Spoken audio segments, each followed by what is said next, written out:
Hey there, today I'm interviewing Kristen Grathwol. She has a lot of great information and tips about her invisible illness, and I think she has a great perspective that you can learn from. Thanks for listening. My name is Kristen Grathwol. I am 32 years old and I live in Bridgewater, Virginia. Cool. And what do you do during the day? What's your occupation? I work at Bridgewater College. I am the administrative assistant for student life. Awesome. Go Eagles. Yes. So tell me a little bit about your illness, just kind of a history. Yeah, so I was diagnosed with fibromyalgia in about 16 years ago. It started out just kind of general achiness, fatigue, feeling like I was just tired all the time for unexplained reasons, and then a lot of joint issues. I always was the kid in gym class with braces on my wrist or my knee, or you name it, I had a brace for it. So we just kind of started, didn't really know what was going on, but I just got to the point of realizing this isn't normal. So we went in to the doctor actually just for a physical, and then just kind of laid it out on the table. They did a lot of blood work and it all came back normal. But then he started asking me about, we talked about the achiness in the joints, and then he started asking me about my sleep and did I feel like I slept well at night. And I said, I get plenty of sleep at night, but I don't feel like I am rested when I wake up. Sure. So that's when he checked. Basically, the diagnosis for fibromyalgia is a history of at least 3 months of pain and fatigue, and then that you have these tender points in all 4 quadrants of the body. There's, I believe there's 18 of them that are identified, and basically what they are areas where just a very light touch hurts. When you just lightly press on that area, it hurts a lot. It feels like you're really hitting it hard. Pain. Yeah. And so I want to say I had about 14 of the 18 tender points, or trigger points as they're called. So he diagnosed me with fibromyalgia. I would say fibromyalgia varies. It's one of those illnesses that the symptoms are different for every person, and the level of severity is different for every person that has it, which makes it tricky to diagnose and tricky to treat. Sure. For me, it mostly manifests, as I said, in kind of generalized achiness. If I'm particularly stressed out, I might start, having issues where my wrist hurts, and there's not really any inflammation necessarily. I didn't actually hurt it, but it feels pain because my brain is saying that it hurts right now.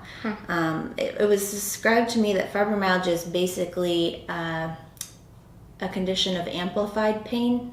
Okay. So that means that any pain signals that I feel are amplified, which means what would normally feel like, say, a level 1 feels like a level 6 to me. Wow. So, when you stub your toe, you might go, ow, that hurts, and move on. For me, it might be like, oh my gosh, I feel like I just tore my toe off. Right. And, then everything calms down and I do better. But basically it's my nerves are hypersensitized to pain, and so they register pain a lot more frequently than normal, and that pain ends up getting amplified. By the time it hits my brain, it's registering as a higher level pain than it should. Wow. Also, occasionally, if there's enough of those pain signals coming through, my brain will sometimes interpret even non-pain signals as pain signals. Wow. So muscle, a signal that normally would just be that, I moved my arm.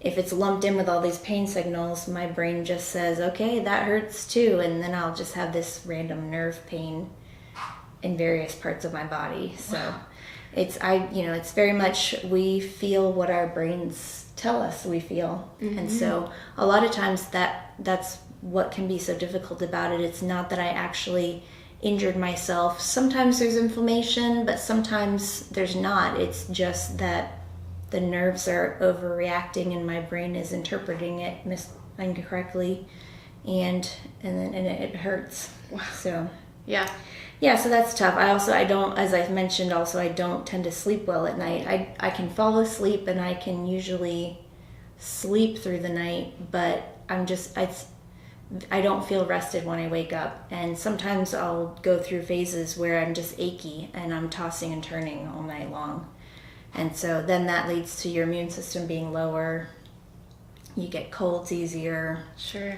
All those kinds of things. Yeah. So it's challenging. It's definitely not an easy thing to deal with. No, it doesn't sound like it. Well, and you're trying to listen to your body to tell you things, but then your body's kind of giving you mixed messages, really, to tell you, this is really a pain, or this, Exactly. this is kind of amplifying the pain. Mm-hmm. So, that sounds stressful. It is. I have been fortunate. I know some people, for some people, fibromyalgia can be debilitating. I mean, they can't even get out of bed and go to work. I have been very fortunate in that I've been able to. I think part of it is my diagnosis came relatively early on. It used to be that, fibromyalgia was all in your head. And I kind of laugh as I say that, because in some sense it is, because it's the way your brain is processing. Mm-hmm. But in the sense of, it used to, they used to just think you were kind of making it up, or it was just something that hypochondriacs would complain about. Right, right. And so about, 16 years ago when I was diagnosed, it still wasn't, they had the diagnosis criteria, but it still wasn't even widely accepted. And a lot of people I would meet and tell them I had fibromyalgia, they didn't know what that was. Interesting. In more recent years, with a lot of the advances they've made in some of the studies, and also having drugs that are now approved for fibromyalgia, a lot more people are aware of it. Good. And it's a much more accepted condition. Mm-hmm. But definitely at the time, I was lucky that I had a doctor that was familiar with it and able to diagnose it, so that I could start learning how to manage it. Sure. Because the treatment primarily is about managing the symptoms. Mm-hmm. And so I have definitely experienced times where it has felt pretty awful, but I have been fortunate not to have to drastically change my life because of it. Yeah. So. Yeah, no, that makes sense. So yeah, it sounds like you were really fortunate to find a doctor that really kind of believed in this diagnosis, because I'm sure there are people that just go undiagnosed for a really long time. Mm-hmm. And their lives are just really difficult because of that. Yeah, I'm thankfully not so much anymore now that it's become more accepted. But when I was diagnosed, I as I met other people that had it, I would hear stories of people going 5, 10, 15 years without a diagnosis, just trying to figure out what it was. Sure. Because it really, you can't do a blood test. It's really about that, history, and a lot of it is process of elimination. They'll test you for, Lyme disease, lupus, any of those things that they actually have a laboratory diagnostic for. They'll rule out those first. Right. Before they go to something that's a little harder to nail down. To pinpoint. Yeah, that makes sense. So in terms of what other people don't know about how fibromyalgia has impacted your life, what's the number one thing that you want people to understand?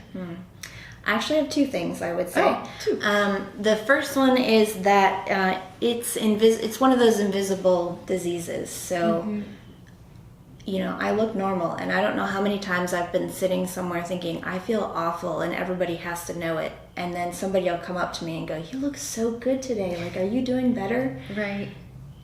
And so it's very much invisible, and it's very hard then, because, people understand things where you broke your arm, or you have a brace on your leg, or any of those things. You have a cold, you're down for a week, and then you're going to be better. Those things are very easy to understand. It's much harder to understand something that you can't see, and the person seems to be fine, seems to be functioning. So that's a challenge. The other thing I would want people to know is that it is cyclical. Fibromyalgia is, at least for me, has been very much a rotation of good and bad days. And sometimes, I'm doing okay. Other days I'm doing terrible. And a lot of times I struggle with people who don't understand. They see me one day and I'm fine, and I'm able to, hang out with them or go on a hike or whatever. And then 2 days later, they want to do something else and I can't do it with them. And they're like, Sure. What do you mean? You were fine Right. 2 days ago. And it's Right. like, well, I'm not fine anymore. Right. It's very easy to get to, push myself too far and need, fall into a downward cycle. And then it takes a lot of work on my part to get back up to where I can be doing okay again. Oh, that makes sense. And does that vary between time to time? So sometimes it's, it might take a certain time, and other times it might take longer. Yeah, and it can be unpredictable. Now, there are certain, I can predict if I do certain things, I know I'm going to pay for them. I'm going to have to, take it easy a couple days later. So there are certainly times when I can predict that things are going to get harder. Sure. But then there are other times I seem to be doing just fine, and then I don't know, I don't get a good night's sleep, or it's, stressful at work, and just all of a sudden I wake up and I'm not doing well, and it's like, what happened here? Right. And, a lot of times I get this because I'm the same way. I want there to be a reason for things. And so it's very difficult when I interact with other people and they see that I have my wrist wrapped up, or I mentioned that I'm really, achy today or whatever. And the first question I get is, oh, what happened? Why is this happening? And sometimes I can give an answer. Like I said, sometimes it's, well, I stayed up too late last night, or, I was at the lake this weekend and went swimming and really pushed it hard, and now I'm a little sore. Right. But then other times they're just, my friends laugh. They know I like to just look at them and say, I got up this morning. I mean, that's why my wrist is hurting, or I didn't sleep well last night, and that's why I have a brace on my wrist. So it's challenging because people don't understand those kinds of things unless they deal with them or live with somebody who deals with them. Sure. I very often get people who will just say, oh, what did the doctor say? And I didn't go to the doctor. 2 days from now, 2 days from now or even tomorrow, I could wake up and it could be fine. It just depends on when my brain decides to stop saying that hurts. Right. And yeah, it's just, I'm always in some level of pain. Are there specific things that that have helped relieve the pain in certain ways? Yeah, so fibromyalgia is very much about managing your symptoms. There isn't really a cure for it right now. Basically, understanding your limitations, and a lot of it really is just not pushing those. Sure. And that's hard because, I don't want to have to go to bed at 9 o'clock. I don't want to have to cut my swimming or my activities short but it's very much respecting knowing your limitations first off, then respecting those limitations.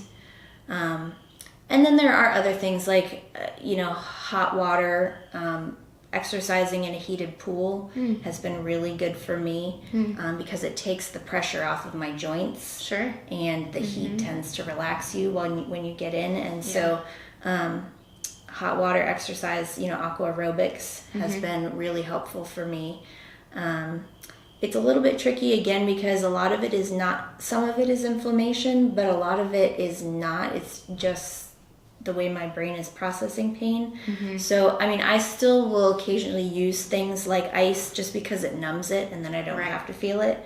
But technically, the typical things that you would use to treat inflammation, ice, anti-inflammatories, those kinds of things aren't really going to help if it's just that I'm not processing pain the right way. So, but I still use them occasionally. Right. So. Right. Exactly. No, that makes sense. But sleep is a big one. Sleep is very much tied to how well I'm doing. And if I don't get a certain number of hours of sleep, I'm not going to function. Oh, yeah. So. And that makes a lot of sense. Yeah. And to be able to structure yourself and to be diligent enough to make sure you get into bed is, I'm sure, difficult. It is. My brother has actually termed it my pumpkin hour. So, reference to Cinderella when if she's not home by midnight, she turns into a pumpkin. We joke that if I don't go to bed by pumpkin hour, it's not going to be good for me. So he likes to term that pumpkin hour, and I will occasionally pull that out for other people, and they're like, "What are you talking about?" That's funny. So were there any changes that you had to make in your parents' home or your current home to kind of accommodate fibromyalgia? One of the changes that I made, I've been very fortunate. Again, it's not debilitating, and so I haven't had to make too many changes. But one of the things that I did very quickly was got a really high quality mattress pad, because I already toss and turn. I can't stay in one position, and when I'm not on a good mattress. So when I go sleep at other people's houses or on vacation, we used to go camping a lot, and I just really can't do that anymore because I can't sleep on the ground anymore. I can't sleep on like a little cot. I have to have, a comfortable bed in which to sleep. I've been trying, I haven't done a whole lot of this, and I would actually like to do more of this, but finding ergonomic tools that I can use, particularly in the kitchen, because when I'm achy, it's hard to, twist caps and chop vegetables and do all of those things. It just hurts. Yeah. And so I have done a little bit of looking into that, and would actually like to do more looking into some of those options for making it a little bit easier to do things that I can do, but it always helps when it doesn't hurt as much. And one thing that we talked about after the interview was a brand called OXO, OXO, and they have a brand called Good Grips, and they're perfect. The handles are built up, so you can hold on to them easier, and they're really grippy. They have a lot of neat storage containers and bowls that don't slip. So if you have never heard of OXO, you should check them out online. They're also at Bed Bath & Beyond and on Amazon. So hopefully that is another helpful tip for you viewers as well. I also have an ergonomic keyboard that I use at home. Okay. And that has been very helpful too, just especially if it's repetitive movement, to have that. Sure. Do you typically, like if you're planning meals or things like that, do you try to make them easier to make or less steps or anything like that? I will automatically eliminate any recipe that has the words meanwhile or at the same time do this, because I just can't. I can't keep up with, it has to be one step at a time. Sure. So I will take those out, and I just kind of have my collection of recipes that I know are easy and I know work, and I keep those for the weeks that I know are going to be harder. I can, if I'm doing okay, I will experiment with other recipes and try new things, but particularly if I know it's going to be a rough week, I will go to my, handful of go-to recipes that I can I know I can go to the grocery store, get these ingredients, and make that food and be able to eat it for the week. So how has your illness impacted how you do things in the community for leisure, recreation, social activities, things like that? It has definitely curtailed what I'm able to do. Basically, for me, everything is about weighing the cost. What is this going to cost me? As you said, I know my body, and I still get surprised, but for the most part, I know what, each thing is going to cost, as far as, okay, that's going to involve me staying up late, or that's going to be, me having to put forth significant energy physically, and I know those things will cost me. And so for me, everything I do, my choice, for a lot of people, they choose whether they want to do something based on, do I want to do it? Can I afford to do it, monetarily? Right. Does it interest me? For me, all of those things are secondary to how much is it going to cost me physically, and am I able to, is it worth the cost? Am I able to accommodate? Is it the week after that going to be a week when I could be less than my best because of having done whatever it was? Sure. And so it's challenging. I can't do late night things because I have to go to bed by a certain time. And even things that are in the afternoons or on the weekends, again, comes down to what else am I doing that week? What have I already done that's kind of pushed me? And what's coming up that, maybe I don't have the time. I have a friend who gave me a good analogy. She said it's like money in the bank. You can take money out of the bank, but eventually you have to put money back into the bank or you're going to go to zero. So for me, that energy expenditure is the money in the bank, and how much do I have right now, in my kind of energy reserve. And then, how much am I able to expend, and will I have time then to put energy, rest and put that energy back in the bank. Right. So yeah, no, that makes sense. That's a lot of processing and thinking just to plan your week. Yeah, it really is. What is one thing in your community that you would want to change to make it easier for you to participate in something you enjoy? I would say for me, anytime there's closer parking is always nice. I don't have a handicap, but sometimes just walking a distance is challenging. Sure. As I mentioned, ergonomic stuff is nice. When I have that at work, I have a chair that gives me back support. Nice.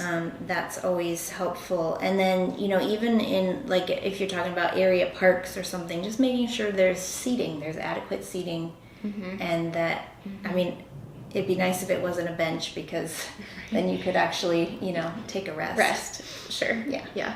No, that's really good. And I think even that, that's just beneficial for a lot of people, whether, they're older and they need to take a break, or they have children and they need to do something. So just having those available would, benefit a lot of people. What advice do you have for someone who's interacting with you for the first time if they don't know that you struggle with fibromyalgia? I would say don't hesitate to ask me about it. I'm, very comfortable talking about it. And just understanding that I have limitations and I have to respect those limitations. So when I'm saying, no, I can't do something with you, it's very rarely about, I don't want to do that with you, or I'm not interested in that. Sure. It is much more often about what I can afford to do at that time because of what else, is going on and what I'm dealing with. And so that's something that I would love for people to understand. I have, one of the things that they talk about with fibromyalgia is fibro fog. And that's when, when you're not getting a lot of sleep and you're tired, it literally feels like there's this fog in the middle of your brain and you just can't process things all the way through. And so understanding when I'm having those days where I kind of give you a blank look or say the same thing over and over again or read the same line and just don't get it, that's what's going on. No, and I'm sure that's hard because, if people don't know that about you, then, their first impression, like you said, would might, oh, it's me, yes. And yeah, have you ever had any situations where you've had to explain that to someone because they had gotten the wrong impression or anything like that? If they did, they haven't been honest enough to tell me that. Sure. But I definitely have had situations, more, not so much with a new person, but even with, with friends that are actually comfortable enough to be honest with me and tell me about it. I've had to really talk through that whole, this isn't because I don't want to do this with you. Even my sister, she's a very active person, and we do a lot of stuff together, especially when we were younger. We did a lot together, and that was an adjustment for her because she still wanted to do everything with me, which was great, but I just couldn't do everything that she wanted to do. And that was very challenging for us both to work through that kind of new normal of what I could and couldn't do. And now she's really good about it. She's learned to say things like, I am planning to do this, and if you want to join me, you can, but you don't have to. Or me and my friends are doing this, so it's not a big deal if you can't come. Sure. But I'd love for you to come if you want to. And that way she gives me, she's acknowledging, you may or may not be able to do this right now. If you are able to, though, I really want you to come. Right, the invite's still there. Yeah. Well, that sounds like it probably took a while to kind of figure that out. But it sounds like that's a good place that you guys are in for at least explaining, giving the option, but knowing that you're still invited. Yes. And that'd be great advice for others to model too. You know, I don't want people to assume that she just won't be able to do that. And a lot of people hesitate to ask just because they don't want me to feel obligated to do it. So I really appreciate it. I've had my sister and a couple of other people who, you know, I've really been able to talk through it with them, and they understand. And so, you know, they know that because they can trust that if I can't come, I will tell them that. They feel more freedom to extend the invite and truly leave it up to me, because you know, it changes frequently. Yeah, it changes frequently. It's very good when people say, just play it by ear, like you won't mess anything up if you don't come, so I can literally decide the day of if I need to. But also just, you know, I hate for them to decide for me that I can't come, that, you know, I just won't even invite her because I know she's not going to be able to do that. Right. Maybe I will, you never know. Right, exactly. So that helps when people can kind of offer it as nothing hinges on you, so it's not going to be the end of the world if you can't come. Right. And we also don't need to know ahead of time. I mean, some things you do need to know ahead of time, but as much as possible, if there are things where they can make it very much just if you're feeling up to it, even that day, come and join us. Yeah. No. Kristen also mentioned some other tips that were helpful when interacting with her or even planning activities. One of them was to schedule activities earlier in the day or early in the evening, because her pumpkin hour is at 9 o'clock. That gives her a little more time to interact and hang out if things are scheduled earlier. Also, she mentioned that when inviting her to an event, if you're able to give her a ride so she doesn't have to drive and expend that energy, that's really helpful for her as well. What advice do you have for businesses or community organizations for making things more welcoming for you? I would just say realize that there are people like me who have these invisible conditions. I may look fine, and that makes it more challenging if I need to ask for any kind of accommodations, because why are you asking for that? You look fine. You seem to be doing okay. I don't see any kind of walking wounded going on here, so why are you asking for that? And so just a reminder that, you know, there are people like me, and even if and some of us have been through, you know, have experienced this long enough that we've become very good at hiding it and assimilating into the community, looking normal, just to avoid all of the questions that you get. But it's to our downfall then when we don't let people know that, you know, there is really something going on, and that's why I'm asking for whatever it is. Right. Well, yeah, and a lot of people just go off of a, you know, first impression or like, you know, a past perspective or something like that, and they wouldn't even know that could even be a possibility. Yeah. So, and it's made me realize that I kind of step into that people mode, you know, as soon as, without even realizing it. It's just second nature now to just walk in and do my I'm fine, everything's great kind of facade, and without even realizing it. And now I have to work to not do that. If I'm, you know, trying to really be honest with someone and let them understand me, I have to actually let them see that I'm not feeling well, because my first response is to just go into everything's okay, I'm doing great. Right. So. Right. Does your disability impact relationships with others in any way? Yeah, I would say, I mean, as we all know, relationships take energy, relationships take work. And when you don't have a lot of energy, it's challenging to really have those relationships. And so I would say I definitely tend to be one of those people that has kind of a smaller group of core friends that I really do put the time and energy into. And then those people that are my support. I mean, my family, and I have my list of those that I can call to say, I just need a ride. I just need someone to vacuum my floor today. Like I can't. Today's not a good day.